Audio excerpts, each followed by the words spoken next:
Hello and welcome to Us's Lounge.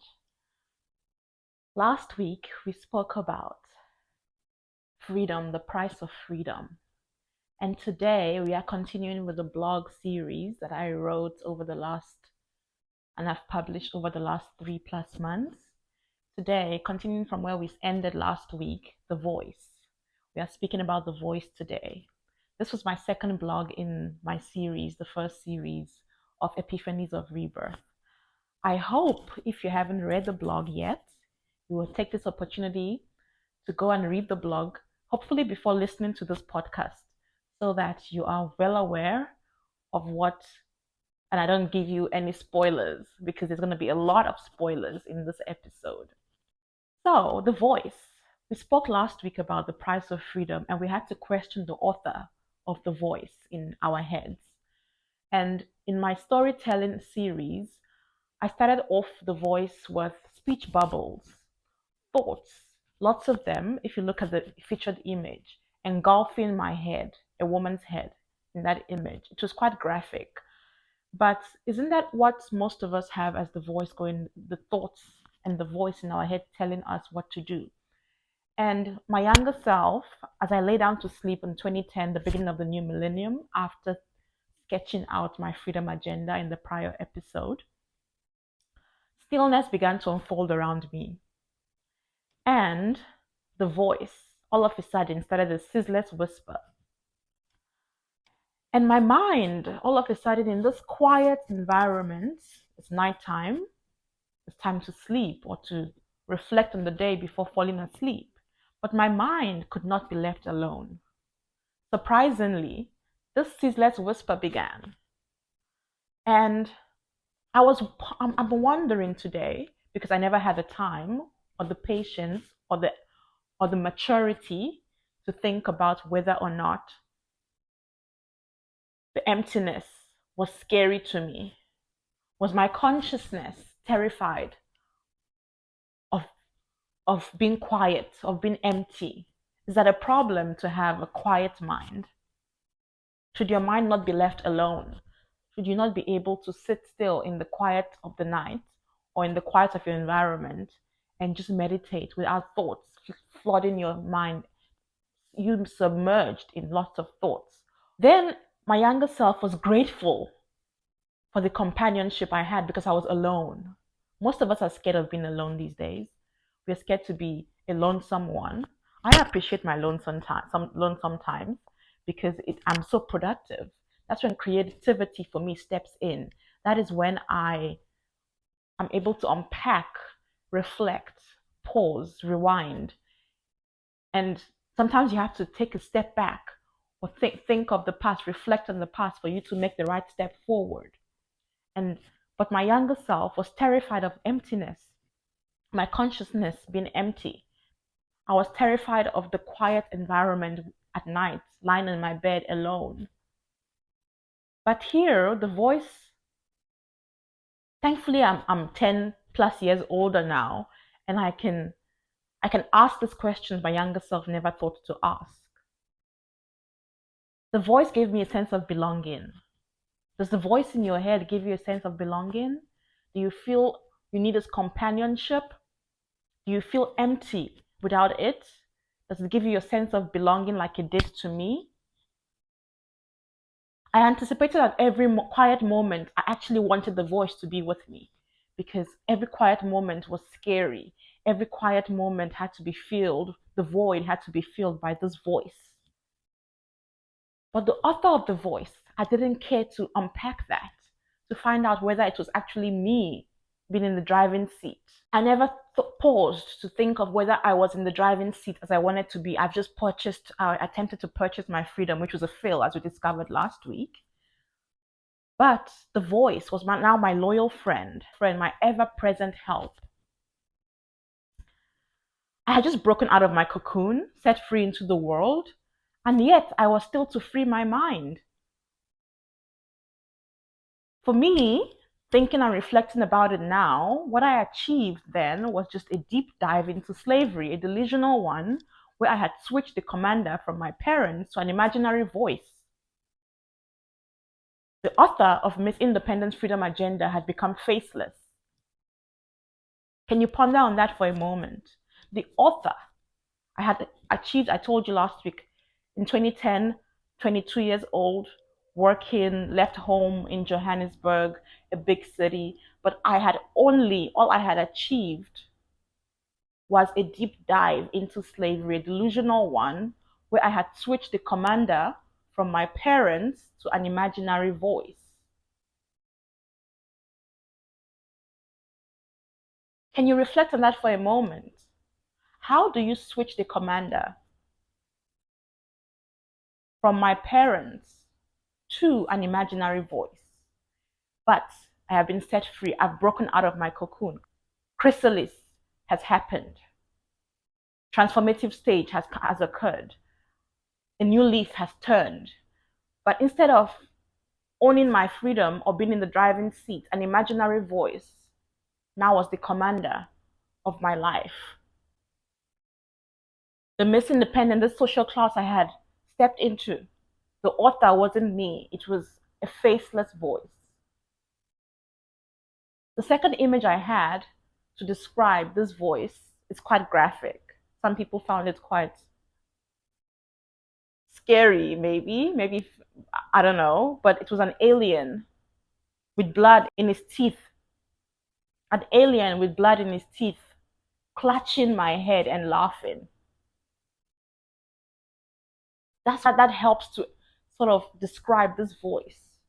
And I was beginning to look like the alien because this imaginary faceless thing was sucking on my blood, and his teeth had my blood in it, and I was beginning to look like the shade of its color.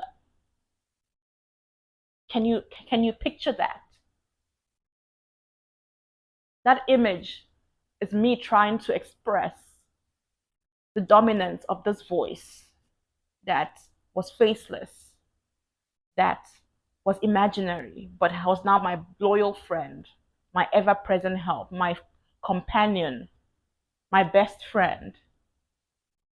The irony for me was my desperation to exercise my freedom rights, to be in the driving seat, to be the driver in my Yaris, to be in the driving seat, always leading the way.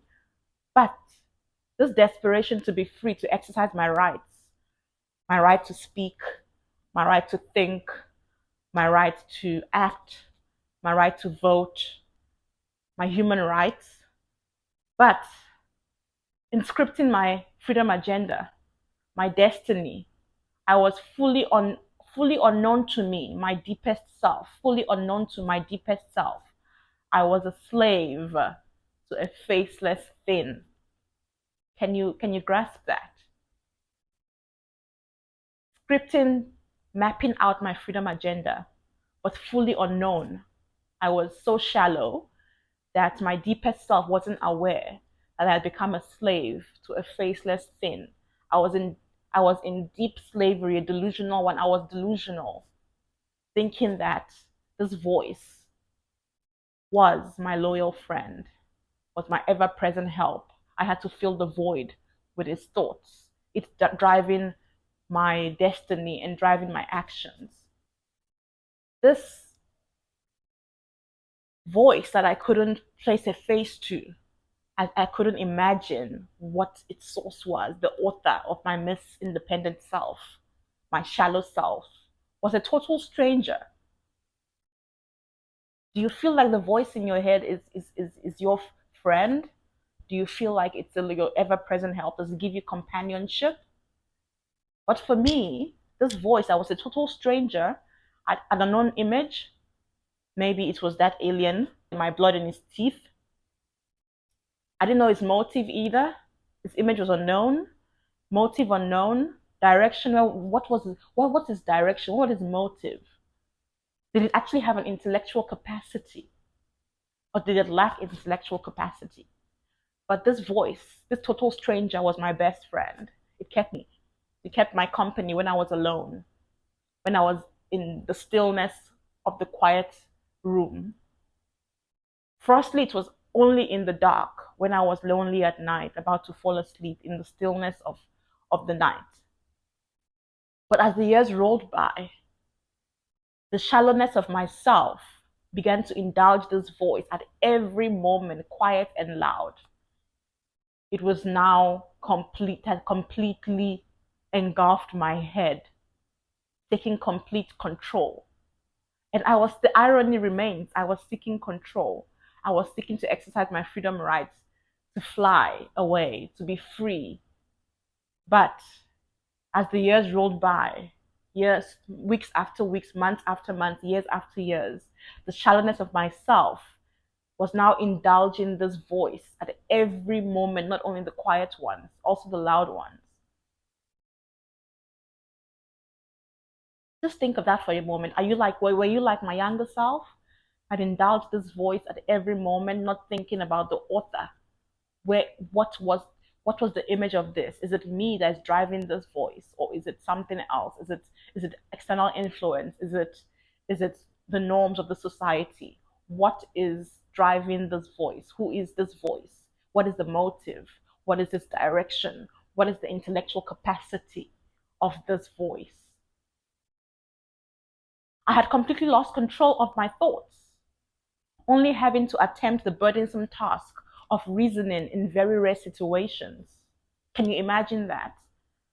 God has given me this brain, this intellectual capacity, my mind, but I had gone into a delusional slavery where I wasn't even aware that I was a slave to a faceless thing. I couldn't reason at all, except in very rare situations. I had completely lost control of my thoughts. It was even a burdensome task to reason because this voice had taken control. It had enslaved me completely, but I wasn't aware of it. That's how shallow my younger self was. And you know what this voice did to me? It led me on a strange path into fearfulness. Isn't that what the voice that is unknown to us but possesses us does? It fills us with fear, anxiety, worry, because the voice is a figment of our imagination, but it controls us completely.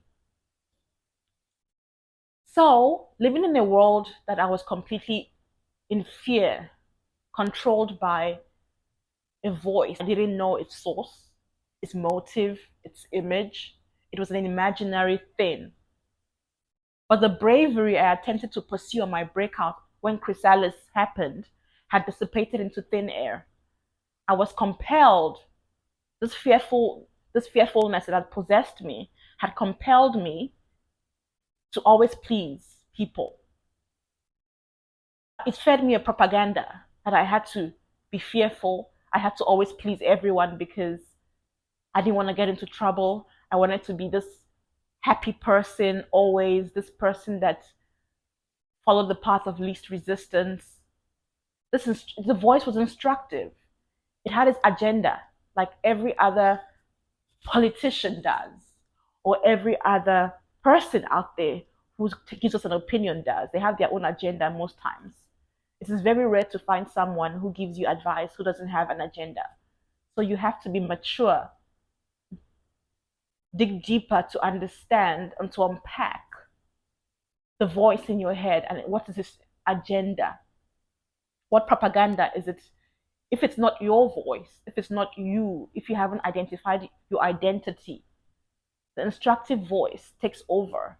This alien thing takes over, sucking the blood from you and feeding you its color, its agenda, its propaganda, which makes you fearful because just imagine you don't know who this thing is, but it's directing your life. Just imagine that. Wouldn't you be fearful? Wouldn't you be intimidated? So this instructive voice led me to a path of least resistance, I had to please everyone. I had to do whatever it said. The bravery I had attempted to pursue and break out had dissipated into thin air. I was a slave to a faceless thing. But thankfully now, I have fully come to the realization that I was never in control. I was never in control. I was self-terrorized. I was a self-terrorized being living in fright of my nightmare.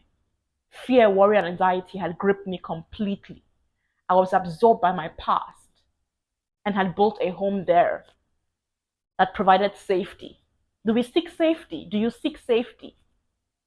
Everyone wants to be safe, of course, but do we need to be safe with a voice that we can't detect the author of? My thought was simply an extension of my past. My substance was gone. I hoped for the voice that made my life purposeless, meaningless. I felt submerged in what felt like an animated world. It was a completely animated world. And I began to think, was I in a simulation? Think about that for a moment. Are you in a simulation? Are you living a simulated life? Are you in an animated world being directed by a voice you don't know the author of, which leads you into fear, into anxiety, into worry? I will pause on that and we'll pick up next week. But in the meanwhile, like, subscribe. I leave you with peace, with love, lots of peace, lots of joy, and most importantly, a huge light bulb. C, dissect the author of the voice in your head. Question it. Make sure you are mindful. Make sure you are awareness of what is directing this voice. Is it you? Are you in the driving seat? Are you the author of your life? Are you scared of the void? Are you scared of being in the dark? Are you scared of being alone? Till next time, like again, subscribe, and I'll see you next week. Peace and love. God bless. Bye bye.